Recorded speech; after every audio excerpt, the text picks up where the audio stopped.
Hey everyone. आज एक question आया था मेरे एग्जाम में, सोशियोलॉजी का एग्जाम था, तो उसमें पूछा था कि explain the process of secularisation in reference to Europe. Secularisation का मतलब क्या होता है? धर्मनिरपेक्षीकरण। एक होता है धर्मनिरपेक्ष जिसको सेक्युलरिज्म बोलते हैं, और एक होता है सेकुलराइजेशन जिसको धर्मनिरपेक्षीकरण बोलते हैं। तो बहुत ही अच्छा क्वेश्चन था और उसके बारे में थोड़ा पढ़ा भी था, और इंडिया के लिए कैसे इम्पोर्टेंट है मैं इसको बताने वाला हूँ। तो जब भी किसी देश में, किसी राज्य में पब्लिक इंस्टीट्यूशन, कॉलेजों से जैसे, और जो पब्लिक इंस्टीट्यूशन है उनसे धर्म का जो रोल है वो कम होने लगता है और सेकुलर वैल्यूज का रोल बढ़ने लगता है। ठीक है, जैसे पहले के समय ज़्यादा धर्म का रोल था ना, जो पुजारी वगैरह थे वो राजा को सलाह देते थे और उसी पर कानून बनता था, है ना। आज तो डेमोक्रेसी है, तो डेमोक्रेसी भी एक तरह का सेकुलराइजेशन ही है।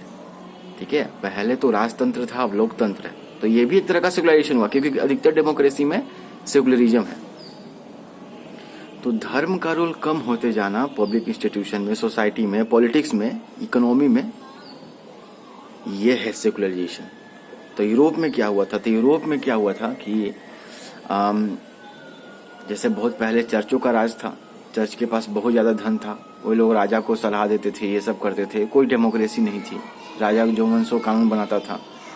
और फ्रांस की जो क्रांति हुई थी 1789 में, आपको पता है प्रथम स्टेट, द्वितीय स्टेट, तीसरे स्टेट के लोग ही केवल टैक्स देते थे, थर्ड स्टेट के लोग, राजा वगैरह के जो एरिस्टोक्रेट थे वो भी टैक्स नहीं देते थे, और जो प्रीस्ट क्लास के थे वो भी टैक्स नहीं देते थे। और फ्रांस उस समय युद्ध वगैरह कर रहा था तो उसका खजाना भी खाली था और टैक्स और बढ़ा दिया गया। तो इससे चलते फ्रांस की क्रांति भी मॉन्टेस्क्यू से, वोल्टेयर, ये सब के विचारों ने बहुत प्रभावित किया फ्रांस के लोगों को, और वहाँ क्रांति हुई और लिबर्टी, इक्वालिटी, फैटर्निटी की बात हुई और रिप्रेजेंटेशनल गवर्नमेंट की ये सब की बात हुई, है ना। तो ये सब चीजें सेकुलराइजेशन है, समाज में सेकुलरिज्म का बढ़ना। ठीक है, बहुत लोग आजकल सेकुलरिज्म का मतलब उतना नहीं समझते हैं और वो अलग बात है, लेकिन पढ़ोगे, अगर कोई पढ़ेगा तब उन्हें वो पूरा समझ में आएगा। और यूरोप के जो देश थे जैसे ब्रिटेन, फ्रांस, इन सब ने अपनी पूरी दुनिया में कॉलोनी बनाई और वहाँ का अकूत पैसा, जैसे भारत भी एक कॉलोनी था, यहाँ का पैसा ब्रिटेन का, उस पैसे से वहाँ के लोग अमीर हुए, वहाँ एजुकेशन संस्थान खुले, साइंटिफिक संस्थान खुले, वहाँ साइंस का विकास और हुआ, भाप का इंजन बनना, कपड़े का सारा एक से एक मशीन बनना कपड़े बनाने का। तो और भी साइंस की खोजों ने धर्म को कम किया, धर्म के रोल को कम किया, चर्च को रोल को कम किया, इंडिविजुअलिज्म बढ़ा, है ना। उस पैसे से जो भी चीजें का विकास हुआ, अब जो लोग अमीर हुए उनको रिस्पेक्ट चाहिए, वो लोग नहीं चाहते थे कि हमेशा हम रिलीजन के अंडर रहें, और मटेरियलिज्म और बढ़ा। तो अब इसके लिए वो सेकुलराइजेशन और मॉडर्न डेमोक्रेटिक स्टेट का स्थापना हुआ, है ना, सेकुलर स्टेट का स्थापना हुआ, जो कहता है कि आपको धार्मिक स्वतंत्रता का अधिकार है, जस्टिस होगा, इक्वालिटी होगा, लिबर्टी होगा, फैटर्निटी होगा। तो इन चीजों का विकास जो हुआ, इसने यूरोप में सेकुलराइजेशन के प्रोसेस को बढ़ाया, समझ रहे हो। तो सेकुलरिज्म जो है, सेकुलराइजेशन यानी धर्मनिरपेक्षीकरण, एक होता है धर्मनिरपेक्ष, और मैं बार बार धर्मनिरपेक्षीकरण की बात कर रहा हूँ।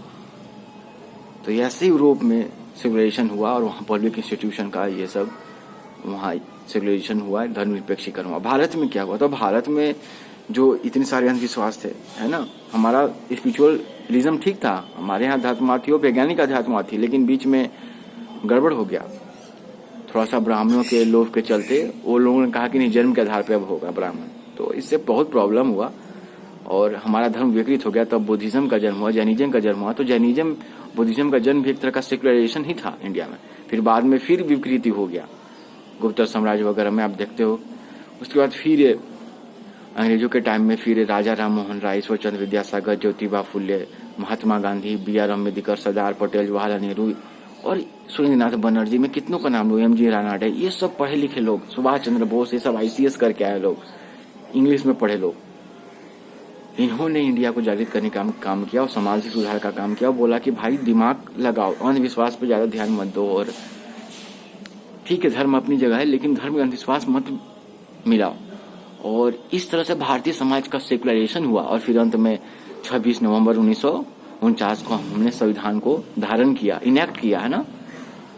और उस संविधान में आपको पता है कैसा सेकुलर स्टेट है हम, डेमोक्रेटिक स्टेट है ना, लिबर्टी है, इक्वालिटी है, जस्टिस है। तो इस तरह से सेकुलराइजेशन का प्रोसेस इंडियन सोसाइटी में भी हुआ। मैंने तो यूरोप का बताया। सेकुलराइजेशन क्यों जरूरी है? तो भाई शांति के लिए, अलग अलग धर्मों के विचार को उनको सम्मान दो, यही है ना प्लुरलिज्म, अलग अलग धर्मों के विचार को सम्मान दो, शांति चाहिए, रिलीजियस टॉलरेंस होना चाहिए, है ना। शांति होगा तभी तो विकास होगा। हमेशा लड़ते रहोगे अगर धर्म के आधार पे या ये सब के जाति वगैरह पे, तो विकास कब होगा? लड़ाई से किसी को फायदा नहीं हुआ आज तक, हमेशा घाटा ही हुआ है दोनों पार्टी को। तो इसीलिए यूरोप के जो वेस्टर्न पार्ट और नॉर्दर्न पार्ट के जो स्टेट है वो बहुत विकसित है। अमेरिका को देखो, वहाँ सेकुलरिज्म है, सेकुलराइजेशन हुआ है वहाँ इंस्टीट्यूशन का, सोसाइटी का एज ए होल। तो मैंने इंडिया का भी कुछ सेकुलराइजेशन का बात किया और सेकुलराइजेशन बहुत जरूरी है, रिलीजियस टॉलरेंस जरूरी है, रिलीजियस प्लुरलिज्म जरूरी है, इंटरफेयर डायलॉग जरूरी है ना। तो इंडिया में ऐसा सिलेबस हो जो बच्चे को सेकुलरिज्म के नज़दीक ले जाए, समाज का कैसा माहौल हो, घर का माहौल हो, है ना, सामाजिक सद्भाव, धार्मिक सद्भाव, है ना, धार्मिक सहनशीलता, ये सब गुण होने चाहिए। तो सोसाइटी में क्या होता है, और अधिक से अधिक चीज़ों को पढ़ना चाहिए, अधिक से अधिक विचारों को पढ़ना चाहिए, अच्छे अच्छे विचारकों को बुक्स पढ़ने चाहिए। तो ये सबसे सेकुलराइजेशन बढ़ता है समाज में। तो आई होप कि मैंने सेकुलराइजेशन जो मैं कह रहा हूँ उसको मैं बता पाया। अगर वीडियो अच्छा लगा तो शेयर करो और चैनल को सब्सक्राइब भी कर लो। आगे और भी चीज़ें बताऊँगा और भी चीज़ों के टॉपिक का। Thank you for watching.